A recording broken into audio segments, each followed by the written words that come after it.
Do you take your clients then through the business model prototyping? I do it in my way. Um, and so generally I don't do a full prototyping process. The Okay. budget doesn't really allow for it, Okay. but I do a full discovery. And sometimes if we're not sure or if it's not super clear, we'll do some surveys and some interviews Mm-hmm. and at least try to get some feedback, especially if there's some clear channels that we can get some feedback. And generally find it's easier to do than you think. And you just have to do a little bit of effort and go out and try it. It's kind of scary, Mm-hmm. but I found that the people that do it are in the long run more successful. So I'm really thinking to push on that more. We so then we do design, and Mm-hmm. in design, I do the with Figma. I do prototyping so that you can Mm-hmm. see what it looks like, and we can click through it and see if it at least makes sense to us. And Mm-hmm. if the client isn't super paranoid about other people stealing their idea, Mm-hmm. then cool. At this point, if they're super paranoid about people stealing their idea, I start talking to them about that maybe they not have provided enough value to Mm-hmm. invest in. Ooh. Yeah, because if you're really that scared that somebody can come in and steal your idea from looking at your prototype, then either you have some real enemies that have are just out, specifically messing with you, Yep. which I've actually seen, and I didn't believe it until I saw it. But there are some people that will just mess with people. Wow. Yeah, it's funny, and and then the and then just go through and provide the value. So see if you're easy to rip off in the first place, and if you Uh-huh. really are, what's the value in you doing this business? Is it that you can take enough of the market segment through a little bit of marketing, through some easy effects, so you'll make enough income, Mm-hmm. or we really get run over and you shouldn't do it in the first place? And it's a hard question to answer because a lot of the times, if the market segment's big enough, you take share, right? A Yeah. little bit of share is a long ways in a lot of cases. What do you have that's unique in your style and you're willing to work? In the end, it Mm-hmm. really just comes down to, are you willing to do the calls and the work and the walking and the talking? And after that, we try to build a minimum product, which gets them this thing they can get in the app store and start getting feedback and start testing. um, we talk about the different price points in the Mm-hmm. discovery, like, okay, what's the minimum that we can get out there? Make sure you have in your mind that in the future you're going to want to monetize it, that you're going to want to market it. Mm-hmm. Yes, marketing is a real thing for Mm-hmm. everybody, even Facebook markets, right? So Dude, like, yeah, Meta is big time on marketing these days because they're just. I think they've kind of reached a saturation point um, with their environment, just with the number of people. But their marketing tends to be a little more of trying to remind people that they have like the services that they currently have, and not so much trying to get people to sign up. So yeah, yeah, trying to sometimes marketing is like Coca-Cola. Everybody knows about Coca-Cola. It's yeah, just a matter of trying to get them to drink more. yeah, exactly, exactly. Even though they are better than Pepsi. And there's goes our Pepsi sponsorship. Yeah, there goes our Pepsi sponsorship, and I'm about to really kill it. I remember when I stopped drinking Pepsi after they had the big meltdowns Yep. after one distant long ago event. Yep. And I'm not going to say because they'll have another meltdown. And, Oh, of course. I don't want to see great American um, whiny organization go out of business. Same. uh, oh my gosh. It's people are things are wild sometimes. I'm just like, this is ridiculous. Ladies and gentlemen, this is ridiculous. So ridiculous. All right, all right. So continuing down the design path and everything, the other thing that we have to do is be able to tell stories. Um, Mm. one day we definitely should do storyteller marketing and talk about that. I just recently got like 6 books on storytelling. Ooh, Since you brought did it up, you yeah, check go this for out. it? Go for it. Okay. So the motive. Oh yeah, Lencioni. Yep. Is that his new one? Patrick. Yeah. I don't know if it's his new one. I haven't read it yet. Mm. So I'll look. And then there is the classic, the Moth book. Yeah. Tell the story. And then there is directing the story. Ooh, that's cool. Yeah, That would be it's. cool. I'm excited for this one as soon as I have a breath. And I'm not sure this will fall under the storytelling, but um, by Marty Newmere, Hmm. there is the brand flip. Oh yeah, I know that one. Yep, Yep. the Yep. brand gap, and of course Zag. That. Yeah, I know those. Those are. I remember designers a couple of years back diving into those and really talking about them and just how much they really enjoyed those books. Um, so that's really cool. I like it. Yeah, those are good books for the concept, and it's the better you are at telling the story. Mm-hmm. Two things: the better it is for you, easier it is for you to sell your product, Mm-hmm. uh, to design it, and how to make sure that you're delivering on something valuable. Mm-hmm. The harder it is to come up with a story, should make you wonder if you're really providing value or if you just don't know how Yeah. to tell a good story. Oh, that's a good one. I like that. If you just don't know how to tell a good story, I think that's Yeah, a good way of putting it. it's not easy to do. So I've seen some people that are really just amazing at it, really respect them. Mm-hmm. Same here. And like I try to get better at stories. Um, One of the big things too with telling stories is being able to tell them in a very succinct fashion. Uh, Mm-hmm. because it's super easy to get bogged down in sharing all of the details within a story that you miss telling the point. You miss sharing with people what you are trying to get across to people. Mm-hmm. Yep. So, Yeah, I um, tried to have my clients do these things. Tell a 2 sentence story on what and why mhm. that you could just be like hey, I am this and I do this, right? Kind of sentence introduction. Then Yep, there's the 60-second introduction that you would present in front of um, investors or clients, right, to tell the story. yep, And then there's the 5 minute and 15-minute versions, yeah, and they're all very different and they're all super hard to do. yep. It, and I that's shouldn't say actually a that, really but good point. they're well thought out, need to be thought out.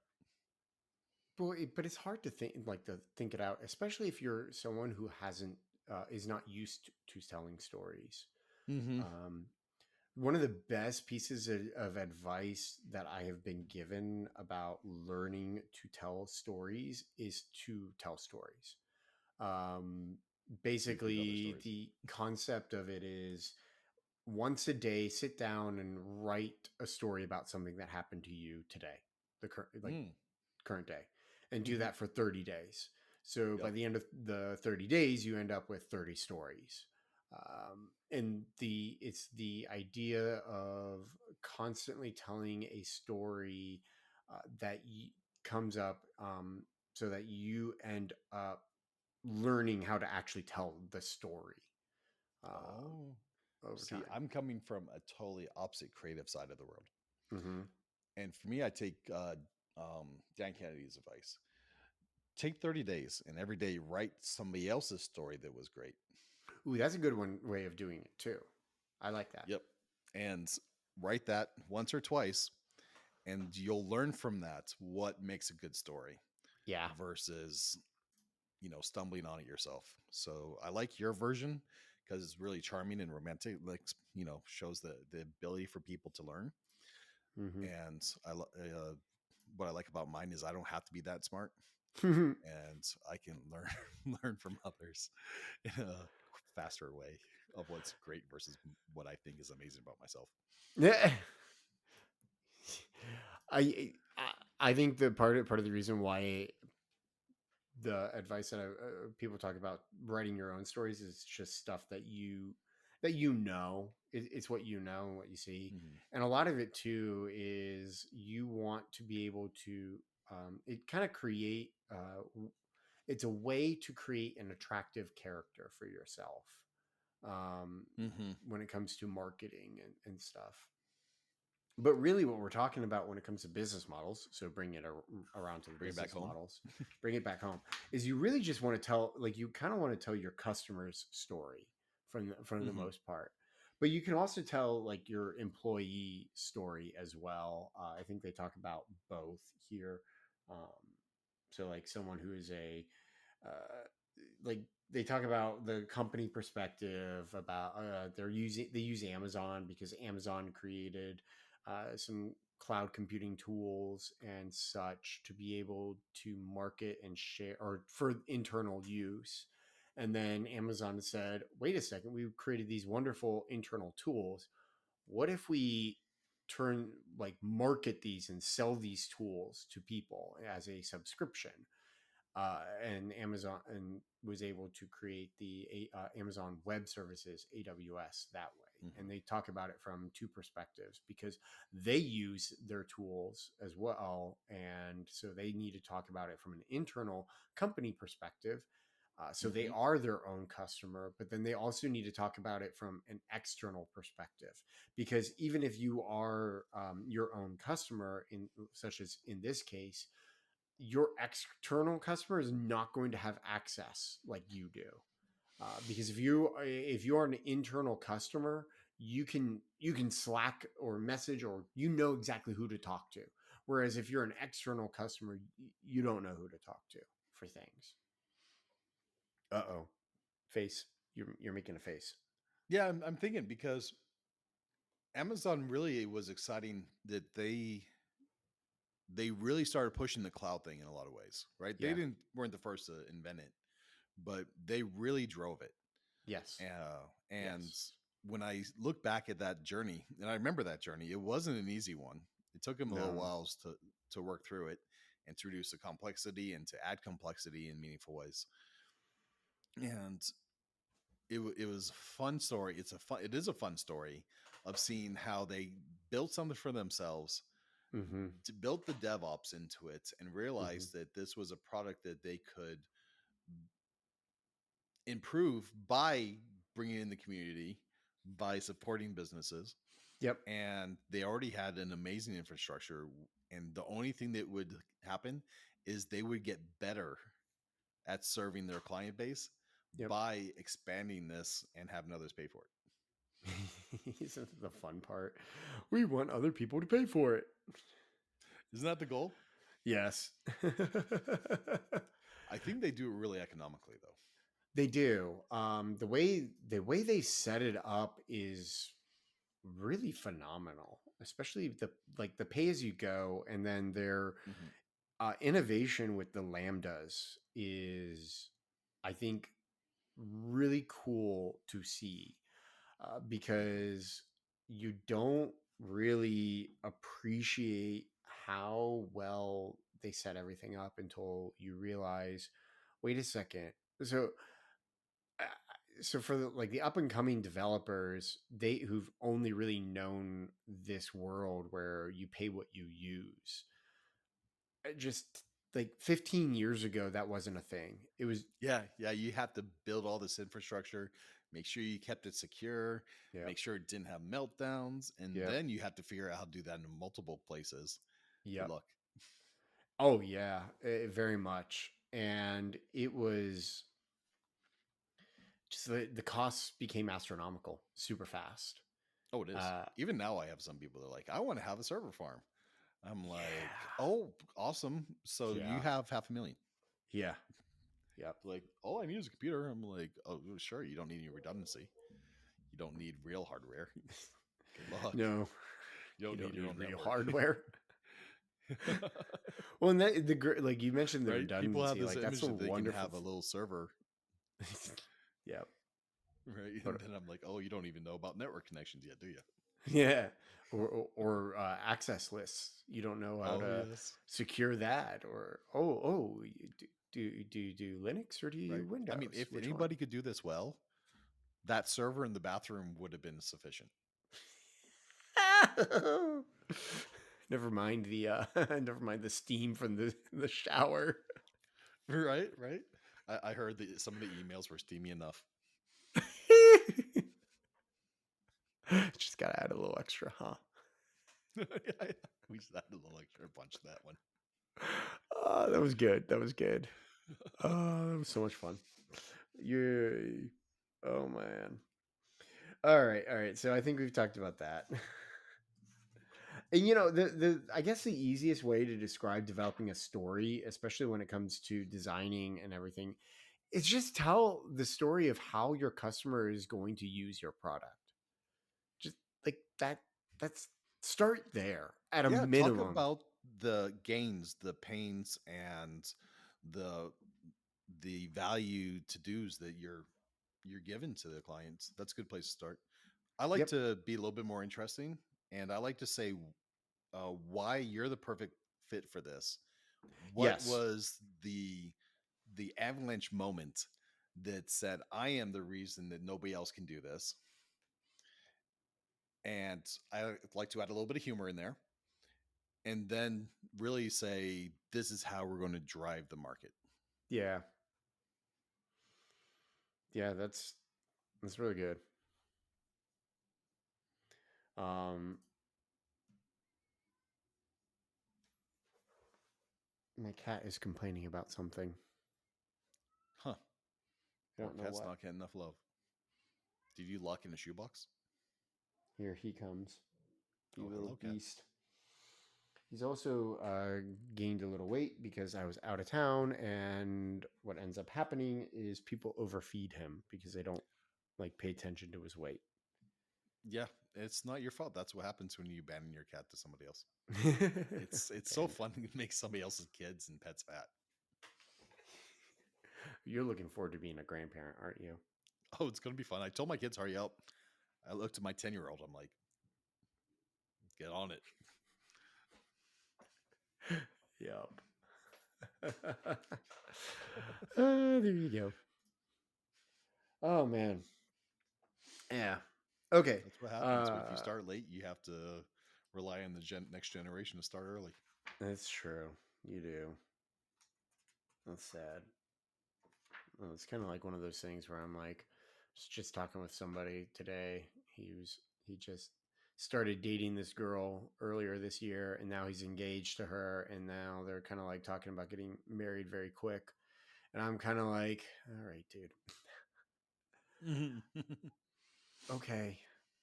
Okay. It's just one of those things where I'm like, I just want to be like, all right, dude. I don't know that you're mature enough for this. Oh, come on. Do you know how many of us would ever get married if we had to wait to be mature enough? What was that? I lost you there. I said, do you know how many of us would really never get married if we had to wait until we were mature enough for that? Yeah, I know. In this case, though, it's a big deal. Oh no. Yeah, well, we'll see. I'm not going. I'm trying. I'm not going to discourage it, Yeah, be supportive. I mean, but divorce I'm is also cheap not. nowadays. I'm also kind of. It's more along the lines of, all right, dude, you're making a big old leap. Here's my cat. If you Oh, can't hello, see hello. him, Thump thump. if you're making this decision, then here's what you need to do. And you need like my biggest advice was get your butt into premarital counseling. Right, It's right. like And some that sign that prenup, they don't have anything. which is good. It means that when there's kids and she's earned everything, she gets to keep it. I like that. Oh man, But isn't that the best way to start when both of you have nothing? it is. It's definitely the best way to start. Oh my gosh, this cat's like laying on my headphone wire, and He is seriously fat right now. He's a big Speaking boy. of fat, did you see this decide to design, prototype, inquire, provoke, and execute circle? Yes, I did. I I'm thought such a fan of circles. circles. It's I like it. right? Like Yeah, fat cats, they're cute and they they're provide meaningful round. information. They're round. Fat cats are Fat, round. fat cats are around, just like my evolution of making a better prototype. Yeah. Yes. Yeah, I mean that's kind of what you do because you go through that whole circle and then you execute and then you have to come back to the circle over and over and over again. So, Yeah, like telling a good story. You start off with the half an hour version yep. that's boring and not entertaining. Then you refine it, then you make it shorter, and then you make it shorter, and finally you turn into a 60-second version. Exactly.